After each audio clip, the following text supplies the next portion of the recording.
Je sais que l'on n'en parle pas beaucoup, la gestion de la sexualité dans l'église, mais l'apôtre Paul en parle.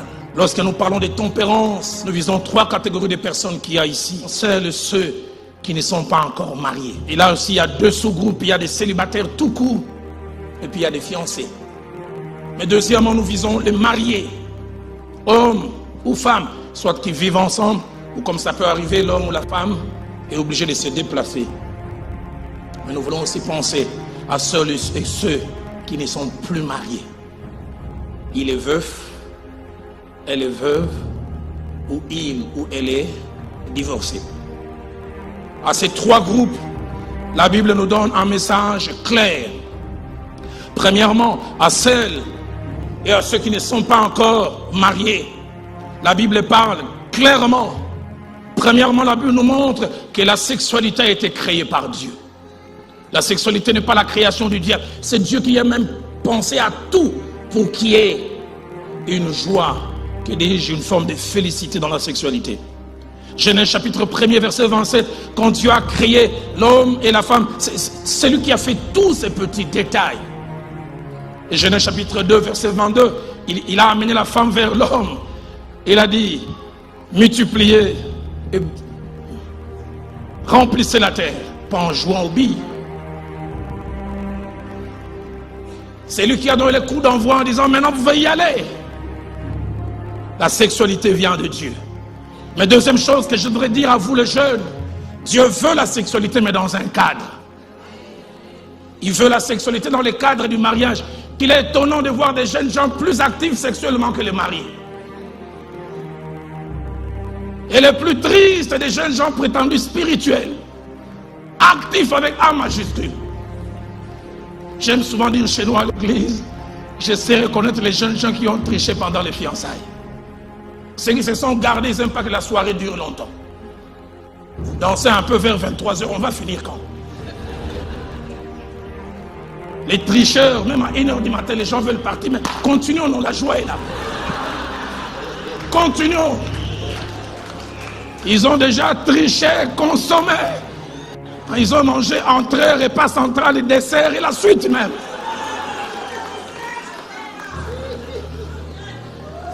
De Samuel chapitre 13 au verset 12. J'aime cette jeune fille appelée Tamar. Son frère les sollicite sexuellement. Il dit, j'ai pas un problème, mais va demander au père. Je veux que ça se fasse officiellement. Vous savez, c'est beau de faire ça officiellement. On vous bénit ici. Même quand votre beau-père arrive, vous mettez un écriteau. On est occupé, revenez demain. Parce que vous avez la bénédiction de Dieu. Troisième chose, aux jeunes, toute forme de sexualité hors du mariage est désobéissance. Quels que soient les justificatifs. Et j'aimerais dire aux jeunes, dans le domaine sexuel, il n'y a pas d'hommes forts, rien que des hommes prudents. J'ai vu des jeunes gens fiancés qui sont arrivés à faire n'importe quoi en prétendant au départ, on ira de là jusque-là, pas plus loin. Hein? C'est toi qui... Hein? Aujourd'hui, on commence là. Demain, on va aller plus loin. Et puis, on va plus loin. Que c'est triste de voir ces choses dans l'église. Des jeunes gens que l'on croit être purs sexuellement, mais qui ne le sont pas. Actes des Apôtres, chapitre 15, verset 20. Quand la conférence de Jérusalem a eu lieu, on a dit, dites aux gens de s'abstenir de l'impudicité. Le verset 29 ajoute même, choses contre lesquelles vous trouverez bien de vous tenir en garde. 1 Corinthiens 6, verset 13, l'apôtre dit, le corps n'est pas pour l'impudicité, il est pour le Seigneur. Et le Seigneur pour le corps. Écrivant aux Corinthiens, dans 1 Corinthiens 6, au verset 18, il dira, fuyez l'impudicité. Quelque autre péché qu'un homme commette, c'est péché hors du corps. Mais celui qui se livre à l'impudicité, pêche contre son propre corps. Ephésiens chapitre 5, au verset 3, l'apôtre mentionne l'impudicité comme les choses qui ne doivent pas être nommées parmi les saints. 1 Thessaloniciens 4, verset 3, l'apôtre dit ce que Dieu veut, c'est votre sanctification. C'est que vous vous absteniez de l'impudicité. Mais deuxièmement, je m'adresse à celles et ceux qui sont mariés. J'aimerais dire à ceux et celles qui sont mariés, la tempérance dont Paul fait mention pour nous, ça s'appelle la fidélité. La fidélité. Fidélité vis-à-vis de sa femme. Fidélité vis-à-vis de son mari. Et Dieu ne veut pas qu'on triche. 1 Corinthiens 7, au verset 10, pour éviter l'impudicité, que chacun ait sa femme et que chaque femme ait son mari. J'avais à peine 13 ans de vie de couple que notre pasteur, celui qui nous a influencé, pasteur Noëlla, mamie et moi, il prêchait un jour, il avait 37 ans de vie commune et il prêchait avec sa manière, il tapait les pieds droits, il dit ça fait 37 ans, je suis marié à la même femme et je n'ai pas triché. Et j'étais assis là, j'ai dit Seigneur, moi je n'ai que 13, je voudrais dans 24 ans dire ça. Aujourd'hui je puis aussi le dire, ça fait 25 ans, je n'ai jamais triché, je ne suis qu'avec elle.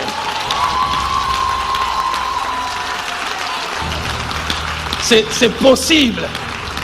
C'est possible. Ce ne sont pas des tentations qui ont manqué. J'oublierai jamais ce jour de 2002. Cette femme est venue me tenter au bureau. Je ne sais pas si pasteur Noëlla a déjà connu ça.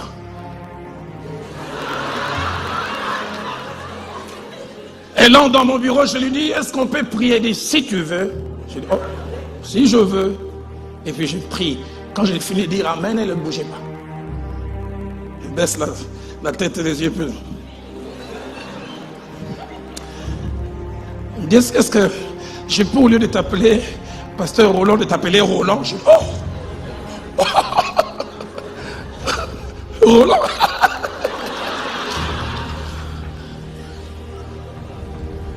J'ai dit, pourquoi? Moi, quand tu prêches, je suis les messages. Je suis follement amoureuse de toi. Et ma chair a fait boum, boum, boum, boum. Elle m'a dit, Roland, il est KO de toi. Elle m'a dit, comme les Quinois, c'est un pénalty sans gardien.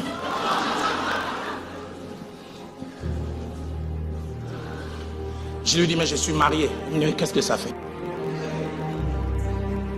C'est vous les personnes normales qui dites, hé, elle est là. Et puis après, elle me dit, mais il ne faut pas toujours manger les amarantes douces. Il faut goûter aussi autre forme de légumes. Et je n'ai jamais oublié un message subliminal qu'elle m'a lancé. Ça m'a dérangé durant 25 secondes.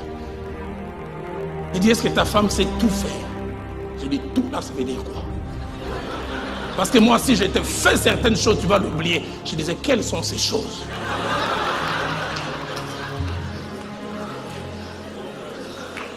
Et puis à la fin, j'ai eu un sursaut. Je dis, sors de mon bureau.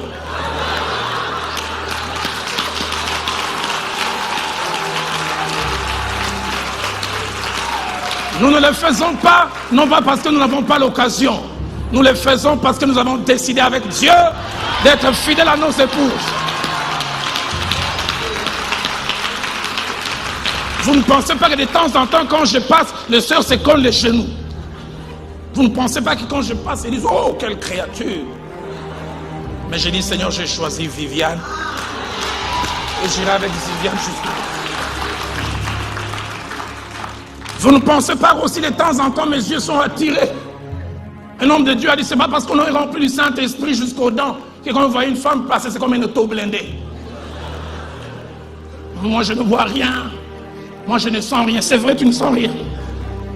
Je sens des choses, mais je dis, j'ai choisi Viviane. Je n'ai jamais oublié cette belle illustration, ce que mon pasteur, le fait Jacques-André Vernon, a donné un jour. Il a dit, sur le chemin de la vie, il y avait plusieurs fleurs. J'ai choisi une fleur que je tiens. De temps en temps, j'apprécie d'autres fleurs, mais je ne jette pas la mienne, je reste avec la mienne. Fidélité, qu'il est triste de voir l'infidélité rentrer dans l'église. Et même de toucher le ministère. Une femme me disait, pasteur, un jour, j'ai souffert, je faisais confiance à mon mari jusqu'à ce que je découvre que j'étais naïve. De temps en temps, quand son téléphone sonnait, c'était un numéro écrit mon général. J'ai dit, hey, chérie, mon général t'appelle. Jusqu'à ce que je découvre que mon général, c'était le nom des codes. Les hommes, ils sont terribles. Mon général.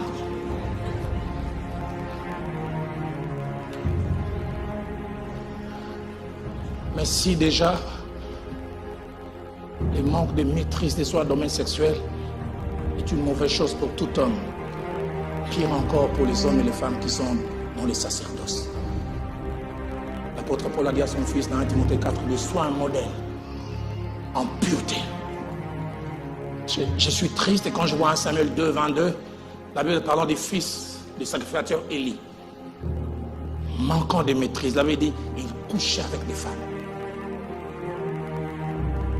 Il couchait avec, dans les tabernacles. J'arrive pas à expliquer. D'hommes de couples qui vieillissent ensemble. D'hommes de femmes qui restent fidèles à leur mari. Il a grandi, il a vieilli. Quand vous aviez 20, 25 ans, il était performant. 50 ans, 55 ans. Démarrage du véhicule ne marche plus. Votre face a démarré difficile, facilement. Désormais, quand tu fais, c'est quand démarrage au ralenti. Rends grâce à Dieu pour les années où ça démarrait facilement. Et désormais, contente-toi du paix que l'on te donne. Ah, il rigole beaucoup. Celles qui rigolent beaucoup se reconnaissent.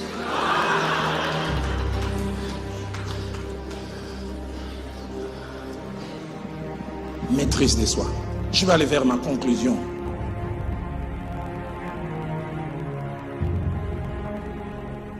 Première chose que la Bible dit concernant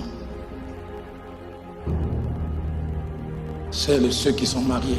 Exode 20, verset 14. Tu ne commettras point d'adultère. Clair. Et Dieu l'a répété encore, Lévitique 20, et Lévitique 20, 10. Il dit, un homme, une femme qui commettra l'adultère sera lapidé. Pourquoi Dieu voulait que l'on conserve le côté sacré du mariage? Proverbe 6 au verset 32. Non seulement condamne l'adultère, mais montre les méfaits. Il dit, celui qui commet un adultère avec une femme est dépourvu de sens. Insensé. Il dit, celui qui veut se perdre agit de la sorte. J'ai jamais vu les gens se livrer à l'infidélité et qu'ils avancent. L'infidélité augmente les dépenses. L'infidélité amène les mensonges, ça amène une double vie. L'infidélité crée des problèmes. Tu dois satisfaire à l'extérieur et tu dois satisfaire aussi à l'intérieur. Tu commences à te doper pour être performant partout. Troisièmement, Matthieu chapitre 5, verset 27 à 28, Jésus montre que l'infidélité, pour qu'elle soit combattue, on ne doit pas seulement combattre l'acte, mais même la source. C'est vrai, dit quiconque regarde une femme pour la convoiter a déjà commis adultère. Il dit évitez même les premières idées qui viennent. Évitez les points de départ. Il dit, si vous pouvez éviter la motivation, vous n'arriverez pas à l'acte. Quatrièmement, deux armes qui nous aident à lutter contre l'adultère, la discipline et la prudence. La discipline. Quel d'hommes et de femmes qui ne sont pas disciplinés? Job chapitre 31 verset 1er, il dit, j'ai fait un pacte avec mes yeux, je n'arrêterai pas mon regard sur une vierge. La prudence. Il y a des choses à ne pas faire. Tu fais voyager madame et tu laisses avec la petite soeur de ta femme qui a 20 ou 22 ans. Non, mon mari est spirituel. Spirituel. Cinquièmement, l'adultère est une double trahison. Trahison vis-à-vis de Dieu et trahison vis-à-vis de son conjoint et de sa conjointe.